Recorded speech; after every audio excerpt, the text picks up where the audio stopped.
जय हिंद दोस्तों, स्वागत है आप सबका आपके अपने YouTube channel Arvind Pandey academy में। मित्रों, आज मैं आप सबके लिए लाया हूं बहुत ही शानदार टॉपिक। जो हमारा टॉपिक है वो क्लास 10th बायोलॉजी से संबंधित है, जो हर साल एग्जाम में पूछे जाने वाले प्रश्न है। तो चलिए बिना देरी की शुरुआत करते हैं। उससे पहले यदि आप लोग चैनल पर नए हैं तो चैनल को सब्सक्राइब कर लीजिए और बेल आइकन को प्रेस जरूर कर दीजिएगा, ताकि इस वीडियो जो हमारा बने उसका जो नोटिफिकेशन है वो सबसे पहले आप लोगों तक जरूर पहुंचे।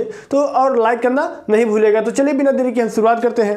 जो हमारा टॉपिक है मित्रों बहुत इंपॉर्टेंट है, वो क्या है? रुधिर वाहिकाएं। मित्रों ये एग्जाम में काफ़ी बार पूछे गए प्रश्न है और ये कम से कम 5 नंबर 7 नंबर से पूछे जाने वाले प्रश्न है, रुधिर वाहिकाओं से संबंधित है। ठीक, क्या है रुधिर वाहिकाएं? रुधिर वाहिकाएं क्या होती हैं, ध्यान से समझिएगा। रुधिर वाहिकाएं शरीर में रक्त के परिसंचरण तंत्र का प्रमुख भाग होती हैं। इनके द्वारा शरीर में रक्त का परिवहन होता है। कहने का मतलब यह है मित्रों कि रुधिर वाहिकाएं क्या होती हैं, यानी इनके द्वारा ही शरीर में क्या होता है, एक स्थान से दूसरे स्थान तक रुधिर आता है और दूसरे स्थान से रुधिर आता जाता रहता है। यानी हृदय से लेकर पूरे शरीर के अंगों तक हृदय यानी जो रक्त होता है, रुधिर होता है, वो जाता है और पूरे शरीर से क्या होता है, जो रक्त होता है वो हृदय तक आता है। तो ये जो कार्य होता है वो किसके द्वारा होता है मित्रों? रुधिर वाहिकाओं के द्वारा होता है। ठीक, अब जो रुधिर वाहिकाएं होती हैं वो 2 प्रकार की होती हैं। कितने प्रकार की होती हैं मित्रों? 2 प्रकार की होती हैं। पहला है धमनी, दूसरा है शिराएं।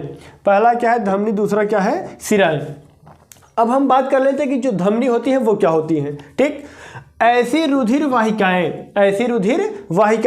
जिसमें शुद्ध रक्त बहता है, ऐसी रुधिर वाहिकाएं जिसमें शुद्ध रक्त बहता है धमनी कहलाती है। कहने का मतलब यह है मित्रों कि जो रुधिर वाहिकाएं होती है उसमें शुद्ध रक्त भी बहता है और अशुद्ध रक्त भी बहता है। अब ये 2 प्रकार की होती है, एक धमनी है एक शिरा है। तो जो धमनी होती है, धमनी में शुद्ध रक्त बहता है, यानी ऐसी रुधिर वाहिकाएं जिसमें शुद्ध रक्त बहता है उसे क्या कहते हैं? धमनी कहते हैं। ठीक, अब धमनी कार्य क्या करती है, यानी ये शुद्ध रक्त को हृदय से लेकर शरीर के सभी अंगों तक पहुंचाती है। कहने का मतलब यह है कि जो रक्त होता है जब वो शुद्ध हुआ रहता है आकर हृदय में आ जाता है, तो हृदय से जो होती है धमनी वो पूरे शरीर के अंगों तक पहुंचाने का कार्य करती है। ठीक, उसके बाद क्या है? शिराएं। अब शिराएं क्या होती है? ऐसी रुधिर वाहिकाएं जिसमें अशुद्ध रक्त बहता है, यानी धमनी में शुद्ध रक्त बहता है और इसमें क्या बहता है? अशुद्ध रक्त। जिसमें शुद्ध रक्त बहता है वो धमनी कहलाती है और जिसमें अशुद्ध रक्त बहता है वो क्या कहलाती है? शिराएं कहलाती हैं। ठीक, केवल यही ध्यान देना है, शुद्ध धमनी, अशुद्ध शिराएं। यानी जिसमें शुद्ध रक्त बहता है वो धमनी कहलाती है, जिसमें अशुद्ध रक्त बहता है वो क्या कहलाती है? शिराएं कहलाती है। अब शिराओं का कार्य क्या होता है, यानी ये शरीर के सभी अंगों से अशुद्ध रक्त को हृदय तक पहुंचाती है। कहने का मतलब यह है कि हमारे शरीर में जो अशुद्ध रक्त होता है, शिराएं क्या करते हैं? उसे इकट्ठा करते हुए पूरे शरीर से क्या करते हैं? हृदय तक लाने का कार्य करती है। यानी अशुद्ध रक्त को लाने का कार्य कौन करता है? शिराएं करती हैं। शुद्ध रक्त को ढोने का कार्य कौन करता है? धमनियां करती हैं। ठीक, अब हम बात कर लेते हैं कि शुद्ध रक्त क्या होता है, अशुद्ध रक्त क्या होता है और इनमें अंतर क्या है। ज्यादा से ज्यादा प्रश्न यही पूछे जाते हैं कि धमनी और शिराओं में अंतर क्या है। तो आगे बढ़ने से पहले आप लोग इसका स्क्रीनशॉट। चलिए मित्रों, अब हम देख लेते हैं कि शुद्ध रक्त क्या होता है और अशुद्ध रक्त क्या होता है।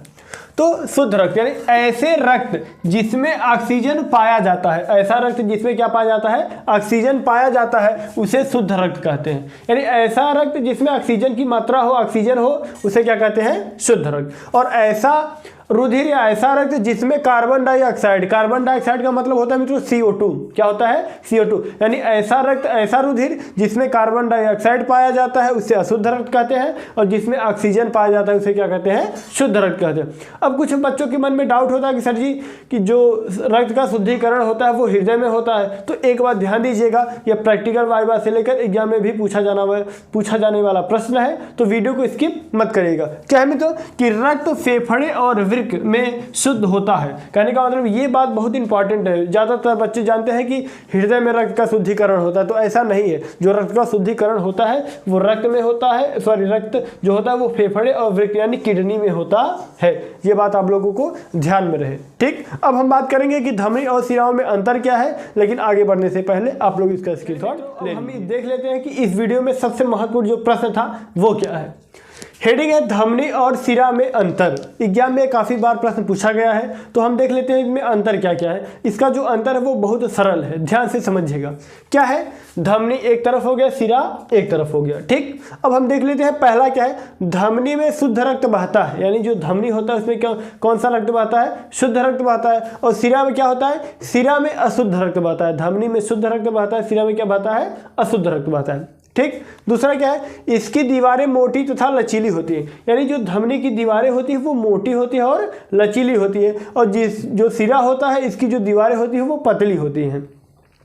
अब इसकी मोटी क्यों होती है, इसकी पतली क्यों होती है, तो इसमें जो रक्त होता है वो गति की अवस्था में निकलता है, बहुत तेज़ी से निकलता है। ठीक, अगर इसकी जो दीवारें हैं मोटी नहीं रहेंगी, लचीली नहीं रहेंगी तो फट जाएंगी, तो फटने के बाद पता ही आप लोगों को क्या नुकसान होगा। ठीक, और इसमें जो रुधिर होता है वो गति से नहीं आता, क्योंकि वो पूरे शरीर से आता है तो उतनी गति से नहीं आता है। ठीक, अगला क्या है, ये हृदय से शुद्ध रक्त को लेकर शरीर के सभी अंगों तक पहुंचाती है। कहने का मतलब ये है, आप लोगों को पहले भी बता दिया गया कि जो धमनी होती है वो शरीर क्या करती है कि शुद्ध रक्त को लेकर हृदय से लेती है और पूरे शरीर के अंगों तक पहुंचाने का कार्य करती है।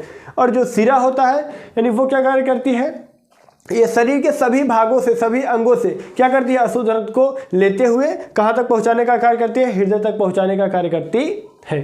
ठीक, अब एक बात ध्यान रखिएगा आप लोग, क्या रखेंगे कि मेन पॉइंट है, विशेष है नोट, कि केवल पल्मोनरी सिरा, पल्मोनरी सिरा को फुफ्फुसीय सिरा भी कहते हैं। क्या कहते हैं, फुफ्फुसीय सिरा में शुद्ध रक्त बहता है। एग्जाम में आ जाता है प्रश्न बहुविकल्पी तौर पर, या फिर जो प्रैक्टिकल वाइवा के दौरान जो एग्जामिनर आते हैं वो भी पूछ लेते हैं कि ऐसी कौन सी सिरा है जिसमें शुद्ध रक्त बहता है, तो पल्मोनरी सिरा है। कौन सी सिरा है, पल्मोनरी सिरा, और पल्मोनरी सिरा को फुफ्फुसीय सिरा भी कहते हैं। तो आप लोग जरूर बता दीजिएगा। ठीक, अगर वीडियो आप लोगों को पसंद आए तो लाइक करिए, कमेंट करिए और अपने मित्रों के पास शेयर करिए, ताकि जिन्हें इसके बारे में नहीं पता है वो भी जान जाए और अपनी तैयारी कर ले। ठीक, अब हम आप लोगों से मिलेंगे अगले वीडियो में, तब तक के लिए जय हिंद, वंदे मातरम।